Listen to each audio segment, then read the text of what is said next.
इस गवर्नमेंट से पूछना चाहता हूँ, आखिर जो मेरे भारत का झंडा अमेरिका की पार्लियामेंट पे लेके आतंकवादी गतिविधि की तरह गए थे, वो कौन थे? वो कौन थे जिन्होंने मेरे देश की गरिमा को आज पूरी दुनिया में शर्मसार कर दिया? वो है जालिम सरकार। इसी अन्नदाता ने वोट दिया था तुझे, इसी अन्नदाता ने वोट दिया था। मैंने भी 2 बार वोट दिया मोदी जी तुम्हें, अच्छे दिन के भरोसे में।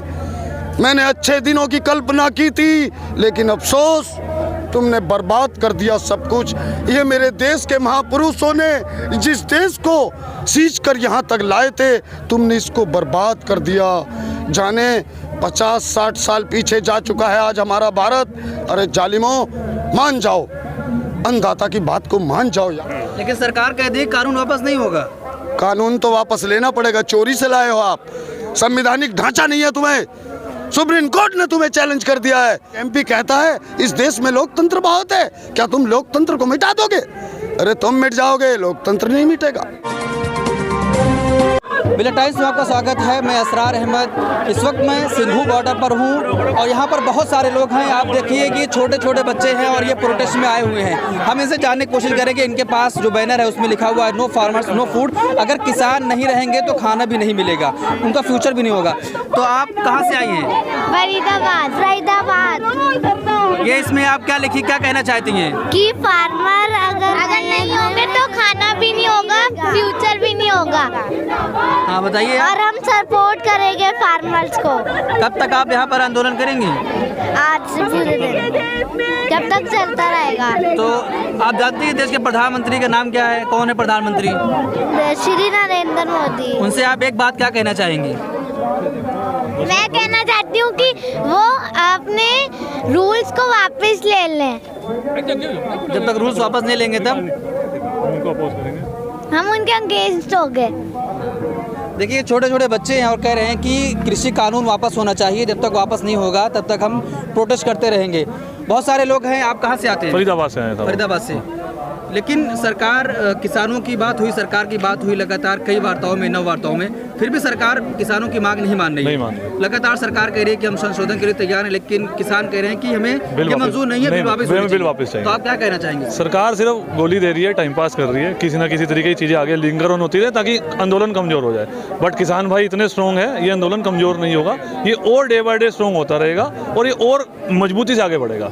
अब इनको और ज़्यादा लोगों का सपोर्ट मिला। पहले खाली हरियाणा पंजाब में सीमित था और पूरे देश में फैल चुका है आंदोलन। ये आपके बच्चे हैं? हाँ जी, ये मेरी बेटी है। ये खुद आए हैं अपने बच्चों को भी लेकर यहाँ पे इस प्रोटेस्ट में आए हुए हैं। इनका कल पेपर है, बट इन्होंने कहा हम जाना है एक बार। हमें किसान, हम तो हर हफ्ते आ रहे हैं, बट इनका जिद थी कि हमें जाना है, हमें देख के आना है कि वहाँ कैसे बैठे हैं। बच्चों ने भी कहा कि हमें जाना है। इनका कल पेपर भी है दोनों का। इन्होंने कहा नहीं, हमें जाके देख के आना है वहाँ पर कि कैसे हो रहा है वहाँ पर। जय जवान जय किसान का जो नारा था, देखिए छोटे छोटे बच्चे आए। 1947 में भी वही इतिहास दोहराया जा रहा है। 10 साल का बच्चा, 12 साल का बच्चा, 13 साल का बच्चा। इस किसान जन आंदोलन में जो क्रांति का रूप है, इनकी बदौलत है। ये सब जो है यहाँ किसान आए हुए हैं। 1947 में हमारे देश ने आज़ादी पाई थी। उस टाइम ये नारा बुलंद किया गया था, जय जवान जय किसान। तो बच्चों को प्रेरणा सुभाष चंद्र बोस जी देते थे उस टाइम में। अपने क्रांतिकारी नेताओं के आदर्शों को सर्वोपरि मानकर वो बच्चे प्रेरणा लेते थे। आज भी ये बच्चे प्रेरणा ले रहे हैं, क्योंकि इनके जय जवान जय किसान, जवान और किसान। जवान का मतलब है जल सेना, थल सेना, वायु सेना। उनके दादा परदादा यहाँ हैं, फरिश्ते, जो इनको कहते हैं क्रांतिकारी फरिश्ते। ये आपके माध्यम से सारा देश सुन भी ले और जान भी ले। डंके की चोट पे ये जन आंदोलन क्रांति बनने जा रहा है और बहुत जल्द आपको विभिन्न प्रकार की जो मेन पॉइंट है, इनका असली चेहरा आपके सामने हो जाएगा। पिक्चर दूध की दूध और पानी का पानी हो जाएगा, क्योंकि आने वाली जो पीढ़ी है, इनको ये जवाब मांगेंगे। इनको क्या जवाब दोगे? आने वाली जनरेशन है। सरकार लगातार कह रही है कि खालिस्तानी लोग हैं, वामपंथी लोग हैं, वो प्रोटेस्ट कर रहे हैं यहाँ पर आकर।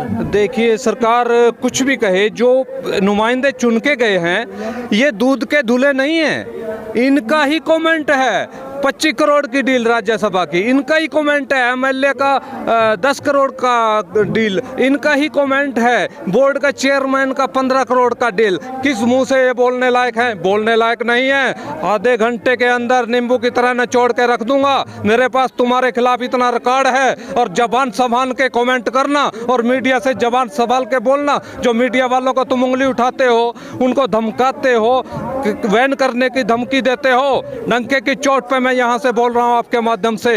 ये किसान मीडिया भाइयों के साथ कंधे के साथ कंधा मिला के 24 घंटे खड़ा है। और इनके ऊपर अगर आँच आई, ये लोकतंत्र का जो है एक चौथा स्तंभ है।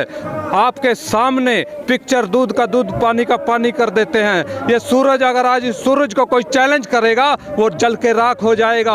आप जल के राख हो सकते हो, मगर बड़े नवाब या बड़े कोई फरिश्ते क्रांतिकारी नहीं बन सकते। क्रांतिकारी वो बनते हैं जो यहाँ आमरण अनशन पे बैठे हैं, कड़ाके की गर्मी में बैठे हैं, कड़ाके की सर्दी में बैठे हैं। ये तपे हुए लोग हैं। इनका जो सीने से आवाज़ और भगवान की जो आशीर्वाद है वो 24 घंटे साथ रहता है। सच्चाई छुप नहीं सकती चाहत के उसूलों से, खुशबू आ नहीं सकती कागज के फूलों से। हमारा जो नारा था, जय जवान किसान है, था और रहेगा, क्योंकि आज वही इतिहास दोबारा दोहराया जा रहा है। धन्यवाद साथियों। आप लोगों ने अनाउंसमेंट दिया है कि 26 जनवरी के दिन हम परेड में शामिल होंगे अपने ट्रैक्टर ट्रालियों के साथ। बिल्कुल होंगे, जाएंगे, पक्का जाएंगे। लेकिन सरकार लगातार तारीख पे तारीख दे रही है, बात मान नहीं रही है। एक डेट देती है, फिर कहती है कि बात नहीं हो पाई, फिर अगली तारीख को आप आइए। तो इससे क्या लग रहा है कि सरकार चाहती है कि ऐसे तारीख पर तारीख देते रहें और किसान फिर कमज़ोर हो जाएंगे, चले जाएंगे वापस? किसान कमजोर नहीं होगा उनकी तारीख देने से भी। किसान बहुत मजबूत है और मजबूती से ही चलेगा। तर्क वितर्क में उलझेंगे नहीं।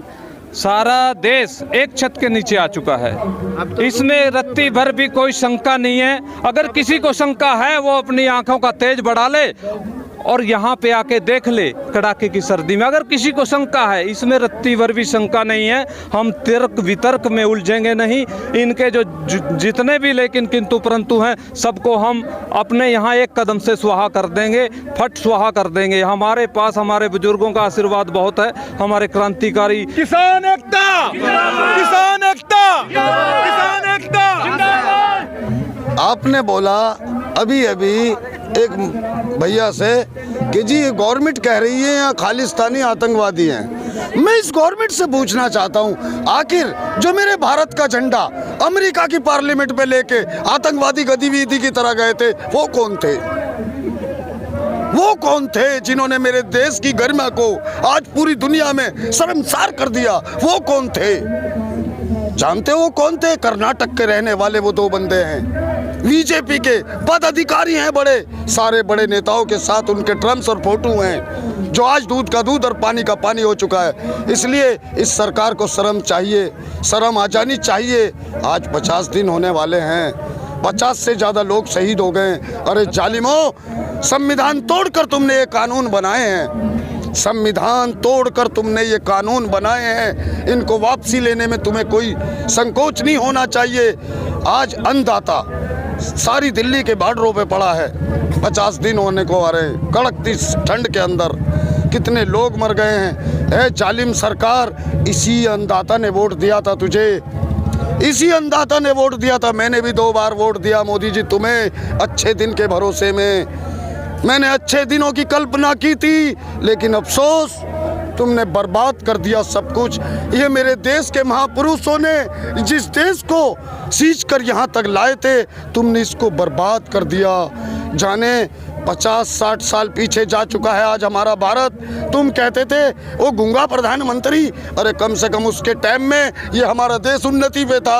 आज हमारा देश नाले में पड़ा है। कहाँ है हमारे देश की जीडीपी? कहाँ है हमारा देश का बिजनेस? कहाँ है हमारे देश का कारोबार? आदान प्रदान सब बर्बाद कर दिया। अरे जालिमों, मान जाओ, अन्नदाता की बात को मान जाओ यार।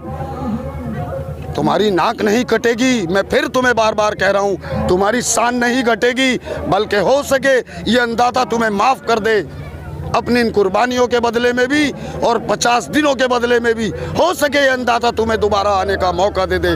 वरना सुन लो, जब कांग्रेस नहीं रही तो तुम क्या रहोगे? ए जालिमों, जुल्म किसी का नहीं चला। और जिसको तुम खालिस्तानी आतंकवादी कहते हो ना, ये पंजाब, ये मेरे देश की आंखें हैं यार। जब जब मेरे देश पे संकट आया है, चाहे ब्रिटिश हुकूमत हुई हो, चाहे मुगलों की हुकूमत हुई हो, तो ये पंजाब उठता है। और जब ये उठता है, ये आंखें जब खुलती हैं, तो पूरा भारत इनकी आगोश में आ जाता है। जैसे सीन आज देख लो, पंजाब उठ के आया था, हरियाणा साथ लगा, हरियाणा साथ लगा, पूरा भारत साथ लगा। आज तुम कहते हो यहाँ 2-3 स्टेट के लोग हैं। अरे जालिमो, एक बार आके तो देखो, तुम तो डरपोक लोग हो यार। लेकिन सरकार कहती है कानून वापस नहीं होगा। कानून तो वापस लेना पड़ेगा, चोरी से लाए हो आप। संवैधानिक ढांचा नहीं है तुम्हें, सुप्रीम कोर्ट ने तुम्हें चैलेंज कर दिया है। ये राज्यों का अधिकार था, तुम्हारा राइट ही नहीं बनता। तुम तो अडानी अंबानी के गुलाम हो, बिके हो। पूरे देश में तुमने उनके गुदाम बना के डाल दिए। आज हमारे देश की धरती 4 लोगों के हाथ में दे दोगे तुम। लेकिन अंबानी ने तो कह दिया कि हमारा कोई गोदाम है ही नहीं देश में। उसके कहने से क्या होता है? एक लोकतंत्र टीवी वाले हैं, उन्होंने उसकी दूध का दूध और पानी का पानी करा यहीं है सोनीपत के एक गांव में जाकर। तो जानते हो उसमें 5 करोड़ का इन्होंने पेनल्टी ठोक दी। अरे जालिमो, कितने का चैन रोपे ठोकोगे? तुमने 4 गोदी मीडिया अपनी गोद में बिठा के क्या समझ लिया हमारे देश से लोकतंत्र खत्म हो जाएगा? नहीं हो सकता। तुम्हारे एक MP कहता है इस देश में लोकतंत्र बहुत है, क्या तुम लोकतंत्र को मिटा दोगे? अरे तुम मिट जाओगे, लोकतंत्र नहीं मिटेगा।